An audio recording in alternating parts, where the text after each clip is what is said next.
Hi hello அனைவருக்கும் வணக்கம். நான் உங்கள் ராமச்சந்திரன். இது உங்கள் ராம்சன் அகாடமி. நண்பர்களே, நம்ம பாருங்க, டெய்லி சைக்காலஜியான வீடியோஸ் தான் நம்ம வந்து பார்த்துட்டு இருக்கோம். பிஒய் எக்ஸாமுக்கான அந்த யூனிட் 4 லேர்னிங் கற்றல் தான் நம்ம வந்து பார்த்துட்டு இருக்கோம். இதில் நம்ம 13 கொஸ்டின் தான் நம்ம பார்க்க போறோம். ஓகேங்களா, 13வது கேள்வி நம்ம வந்து பார்க்க போறோங்க. ஸோ இதில் உங்களுக்கு கண்டிப்பாக வந்து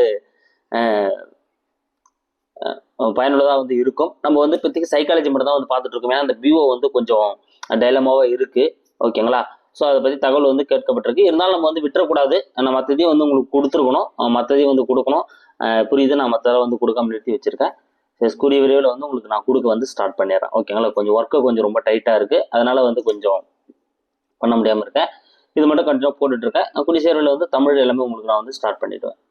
ஓகேங்களா, சரிங்க. முடிஞ்ச அளவுக்கு நான் டெய்லி 10 கொஸ்டின்ஸாக கூட மற்ற சப்ஜெக்ட்ஸ் வந்து நான் கண்டினியூ பண்ண பார்க்குறேன். ஓகே, இப்போ வந்து நம்ம வந்து பார்க்க போகிறது இந்த வீடியோவில் 13th கொஸ்டின் தான் வந்து பார்க்க போகிறோம். ஸோ அதுக்கு முன்னால் நம்ம லாஸ்ட் ஒரு கேள்வி கொடுத்துருப்போம், அதுக்கான ஆன்சர் என்னன்னு பார்த்துட்டு வந்துடலாம் பாருங்க. டேஷ் என்பது ஒரு வார்த்தை தழுவல் குறைபாடாகும். ஸோ எது வந்து ஒரு வார்த்தை தழுவல் குறைபாடா வந்து அழைக்கப்படுது. ஓகேங்களா, அதாவது வந்து நம்ம வேற ஒரு நினைவுல இருக்கும்போது அந்த வார்த்தையை சரியா சொல்லாமல தவறா சொல்லியிருப்போம். வேற ஒரு ஏதோ ஒரு யோசனை இருப்போம், அந்த டைம்ல அந்த வார்த்தையை நம்ம வந்து தவறா யூஸ் பண்ணிடுவோம். ஓகேங்களா, அதுதான் என்னன்னு சொல்றாங்க அப்படின்னா அனோமியா அப்படின்னு சொல்றாங்க. என்னன்னு சொல்றாங்க? அனோமியா அப்படின்னு சொல்லுவாங்க. சரிங்க, இங்க ஆப்ஷன் வந்து நான் தப்பா கொடுத்துட்டு இருக்கேன். அதுக்கான ஆப்ஷன் வந்து அனோமியா அப்படின்னு வரணும். ஓகேங்களா, ஸோ 4மே இல்லைங்க, இப்போ தவறா இருக்கு.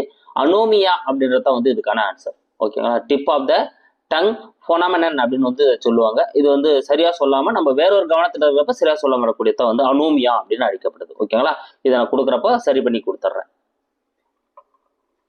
ஓகே, இந்த வீடியோக்கான 10 கொஸ்டின்ஸ் பார்க்கலாம் பாருங்க. ஃபர்ஸ்ட் கொஸ்டின், மனித மூளையின் வேதியியல் கோளாறுகளால் மனச்சிதைவு ஏற்பட்டு தோன்றும் மறதி நோய். ஸோ வந்து என்ன ஆக போகுது அப்படின்னா, மனித மூளையில வந்து பார்த்தீங்கன்னா ஒரு மறதி நோய் வந்து இருக்க போகுது. மூளையில் ஏற்படக்கூடிய அந்த வேதியியல் மாற்றத்தால ஒரு மறதி நோய் ஏற்படும். அந்த மறதி நோய்க்கான அந்த பெயர் யாது? சூப்பர், ஹைப்பர்திமிசியா. என்னதுங்க? ஹைப்பர்திமிசியா அப்படின்னு சொல்லுவாங்க. இதனாலதான் வந்து என்ன ஏற்படும் அப்படின்னு வந்து பார்த்தீங்கன்னா, இந்த மூளையில போறக்கூடிய அந்த வேதியியல் மாற்றங்கள் சிலது ஏற்படும். அதனால வந்து பார்த்தீங்கன்னா அணைச்சது ஏற்பட்டு மறதி நோய் வந்து அவங்களுக்கு ஏற்படும். அது வந்து ஹைப்பர்திசிமியா அப்படின்னு சொல்றாங்க. அடுத்த 2வது கேள்வி, நான் மறந்து விட்டேன், இதன் பொருள் நான் படித்ததை நினைவு கூறுதலில் தோல்வி அடைந்து விட்டேன் என கூறியவர். ஸோ நான் மறந்துட்டேன் அப்படின்றது வந்து, நான் ஃபர்கெட் பண்ணிட்டேன் அப்படின்றது வந்து என்ன அப்படின்னா, நீ படிச்சதை திருப்பி என்ன பண்ண முடியல, வீட்டு நோக்கு கொண்டு வர முடியல, ரீகால் பண்ண முடியல, அதில் நீ ஃபெயில் ஆயிட்ட அப்படின்றத வந்து சொன்னவர் யாருன்னா மண் அப்படின்றவர் தான் சொல்லியிருக்காரு. ஏன் ரீகால் பண்ண முடியல? மண்ணா போச்சு ஞாபகம் வச்சுக்கோங்க. அப்போ உங்களுக்கு ஆப்ஷன் பார்க்குறப்ப ஞாபகம் வந்துடும். அடுத்து, மறதி என்பது நினைவிருத்தலில் அல்லது நினைவு கழித்தலில் ஏற்படும் தோல்வி. கிட்டத்தட்ட ரெண்டுமே சேமா தான் இருக்கும். அவர் என்ன சொல்லியிருப்பாருன்னா நினைவு கூறுதலில் ஏற்படும் தோல்வி சொல்லியிருப்பாரு. இவர் பாருங்க, நினைவு கழைத்தல். சரி, அந்த விஷயத்த நினைவுக்கு அழைக்கிறீங்க, அதுல தோல்வி ஏற்பட்டா அதான் வந்து மறதி அப்படின்னு சொல்லிட்டு யார் சொல்றாரு அப்படின்னா, ஸோ அப்ப அந்த சின்ன வேர்டு தான் நீங்க ஞாபகம் வச்சுக்கணும். நினைவு கூறுதல் தோல்வினா மண் வருவாரு, நினைவுக்கு அழைத்தலில் தோல்வினா வந்து பார்த்தீங்கன்னா யார் வருவாருன்னா நார்மேன் அப்படின்னு வருவாங்க. ஓகேங்களா, ஸோ அழைத்தல் நாரா அழைக்கிறாங்க அப்படின்னு வச்சுக்கோங்க, அப்ப நார்மேன். அடுத்து, இது ஆல்ரெடி உங்களுக்கு தெரிஞ்சதான், இருந்தாலும் இந்த நம்ம மறதியை பார்க்கறதுனால பார்க்கிறோம். முன்பு கற்ற பாடம் அல்லது செயல் புதிதாக கற்றுக்கொண்ட பாடம் அல்லது செயலை நினைவு கூற தடையாக இருப்பது.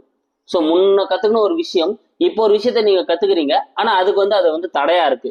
அப்படி தடையா இருக்கக்கூடியதான் நம்ம என்னன்னு சொல்லுவோம் அப்படின்னா முன்னோக்கு தடை அப்படின்னு சொல்லுவோம். ஏன்னா பின்ன முன்ன கத்த பாடம் இப்ப தடையா இருக்கிறதுனால அது முன்னோக்கு தடை அப்படின்னு நம்ம வந்து சொல்லுவோம். ஓகேங்களா, ஸோ முன்னோக்கு தடையை விவரித்தவர்கள் யார்?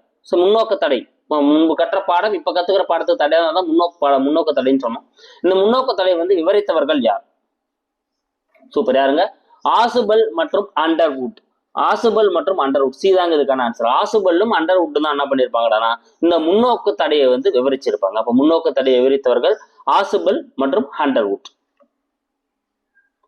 அடுத்து 6வது கேள்வி, புதிதாக கற்றுக்கொள்ளும் ஒரு பாடம் அல்லது செயல் முன்பு கற்ற பாடம் அல்லது செயலை நினைவு கூற தடையாக இருப்பது. பாருங்க, இது வந்து புதுசா நீ கத்துக்கிற விஷயம், இதுக்கு முன்ன கத்துக்கிற விஷயத்துக்கு தடையா இருந்தா அப்ப பின்னோக்கி போய் தடையா இருக்கிறதுனால இது என்ன தடை?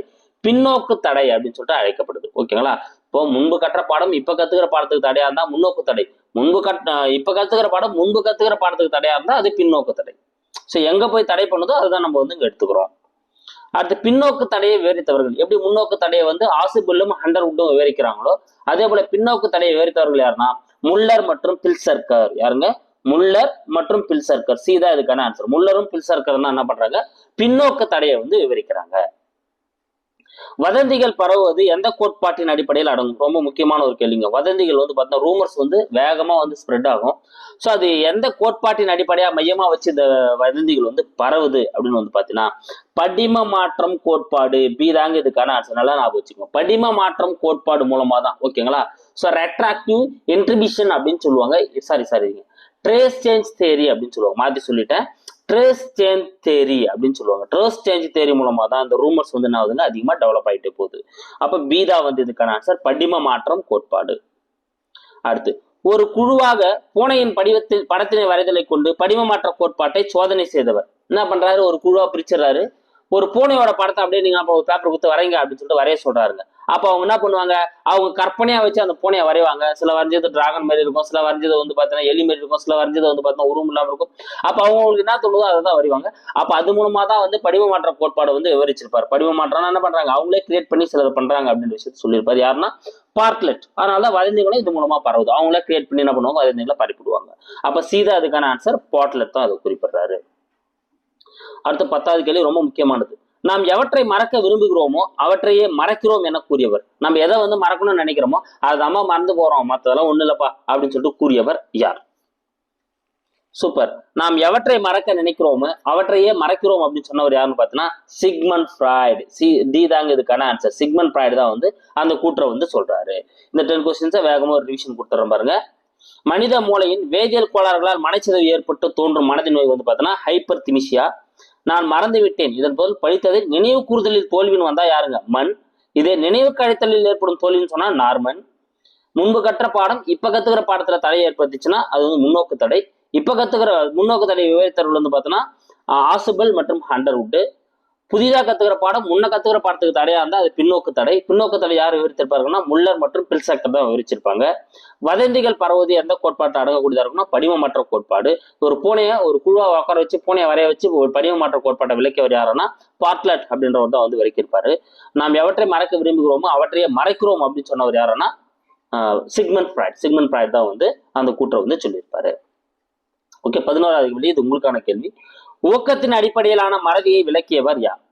ஸோ ஊக்கத்தின் அடிப்படையிலான மறதி அப்படின்ற அந்த மறதியை விளக்கிய உளவியல் அறிஞர் யார் அப்படின்றத உங்களுக்கான கேள்வி. 4 ஆப்ஷன்ஸ் கீழே இருக்கு பாருங்க. ஆசுபல், அண்டர்வுட், பாட்டியா, ஃப்ராய்ட். ஓகேங்களா? ஸோ இதுக்கான ஆன்சர் என்ன வரும் அப்படின்றத வந்து நீங்க கமெண்ட்ல சொல்லுங்க, இல்லை நெக்ஸ்ட் வீடியோ வெயிட் பண்ணுங்க. அதெல்லாம் கண்டிப்பா வந்து உங்களுக்கு இதுக்கான ஆன்சரோட நான் உங்களுக்கு வந்து சொல்லிடுறேன். ஓகேங்களா? ஸோ கூடிய விரைவில் மற்றதை நான் வந்து ஸ்டார்ட் பண்ணிடுறேன். இல்லை இதே போல வந்து பார்த்தீங்கன்னா மற்ற சப்ஜெக்ட் உங்களுக்கு டெய்லி 10 கொஸ்டின்ஸாக போட்டால் உங்களுக்கு வந்து பயனுள்ளதாக இருக்குமா அப்படின்னு சொல்லுங்க. நான் மற்ற சப்ஜெக்ட் இதை போல டெய்லி 10 கொஸ்டின்ஸாக உங்களுக்கு கொடுக்க வந்து ஸ்டார்ட் பண்ணிடுறேன். ஓகேங்களா? So thank you so much. நம்ம சேனலுக்கு நான் புதுசாக வரீங்கன்னா நம்ம சேனலை சப்ஸ்கிரைப் பண்ணிங்க. கூட பக்கத்தில் பெல் பட்டனை கிளிக் பண்ணி நோட்டிஃபிகேஷன் ஆல் அப்படின்றதையும் கொடுத்துவாங்க. அப்போ தான் நம்ம போகிற வீடியோஸ் எல்லாமே உங்களுக்கு உடனடியாக வந்துட்டு இருக்கும். Thank you guys.